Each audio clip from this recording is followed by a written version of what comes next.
The greatest lie sold to European middle class is that your salary equals your wealth.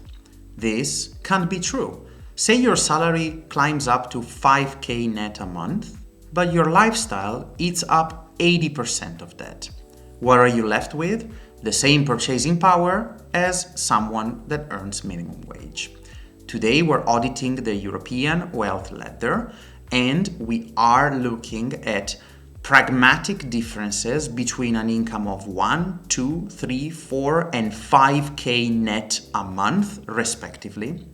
Looking at realistic lifestyle gains, but prioritizing tax deferrals, jurisdictional arbitrage, and a strategy that works for each and every one of you. Let's run the numbers. Hello fellow wealth seekers! We're starting with the baseline, 1k net. Here, you're likely in survival mode. The most realistic scenario is that you share a flat with a student friend of yours, or you're living with the family, hopefully. There is no way around it. The room for discretionary spending is inexistent. So we cannot be too specific about where your money goes. Let's just say zero tolerance for debt. If your debt is Klarna or any other buy now pay later, credit card, car, this all has to be eradicated because your means do not have the power to sustain it at the moment. What I instead recommend you to do is train that investment muscle so that you build a micro habit, say 50 euros in a low cost UCITS ETF. That can easily yield a minimum amount already in early stages of your career and does a lot to the habit of compounding. Tier 2, 2k net. Here there's breathing room. Let's be clear, you will upgrade your lifestyle, be it a modest studio apartment or more travels or some discretionary spending through the month. I'll allow it. What I want to be adamant with is your savings. You have to secure your margins. At least 300 euros in a low-cost ETF and already exploiting early tax-advantaged accounts based on your legislation country, be it an ISA in the UK or a PEA in France or your capital gains exemption of 1k in Germany. All of that has to be activated right away to secure the baseline. Tier 3, 3k net. Officially, statistically, the danger zone. I personally made a lot of mistakes in that myself. I saw my salary rise, I expanded my lifestyle, I upgraded my home, and that really went over the line. Let's make sure that we do upgrade our food choices and perhaps a better neighborhood. I'll allow all that. But what we cannot fall for is depreciating assets. Instead, shifting the pivot from a luxury car to a used car and from upgrading all your discretionary to securing your first long-term investment assets, this is exactly where I want everybody to focus on.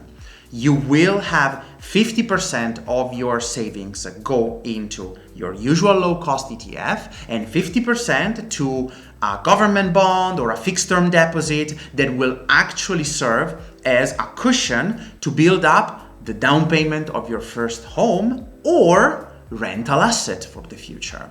And in here, we need to be extremely clear that the 20% savings rate is enforced. Here, I want 600 to 700 euros a month put aside. Tier 4, 4k net. Here, you are in the top percentile of Europeans, and your strategy must reflect that.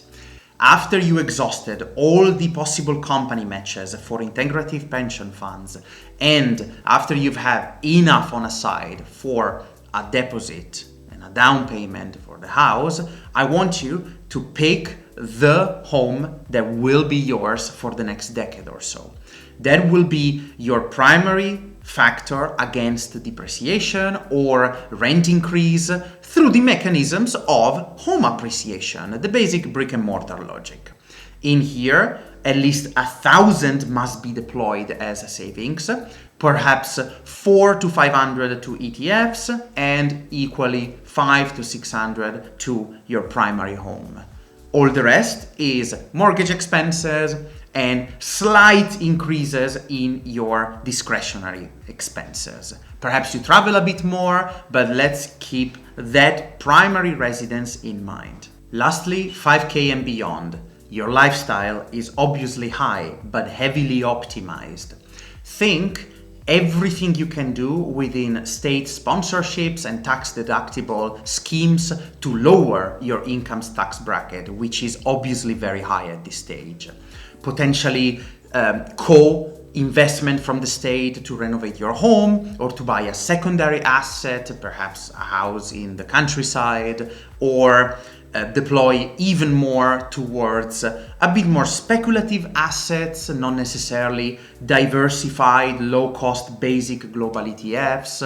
I foresee 1.5 to 2K to directly flow into savings and investments, potentially 90% towards investment, as your bank doesn't necessarily need more on a side, while for the rest, you buy the best convenience out there, which is time. Cleaners, traveling a bit more, make your life more comfortable because now you have enough wiggle room to still heavily invest. Let's make sure not to overinvest. Many people reach their pensionable age while having literally way too much on a side. So the paradigm here really shifts between the danger zone, where you don't give in to lifestyle as much, and the wealth zone, where you can give in and you're actually encouraged not to have too much compounding on a side. I'm very clear on that. This is where the flexibility of all our strategies has to really decouple from a standard allocation pattern. In conclusion, all there is not letting lifestyle increase linearly with your income. At the very beginning, I recommend a 75-25 ratio allocation, where 25% goes to active lifestyle improvement, discretionary, and 75 to strict, strong allocation, savings, ETFs, real estate, and any other strategies that you might deploy. Up until your last bit, the phase in which you will be earning the highest amount of your working career. In that case, you can obviously resize the 75-25 rule, perhaps inverting it in order to give in to something you still have the energy and the possibilities to enjoy in your blossom years. I hope this was helpful. Until the next session, European Wealth Lab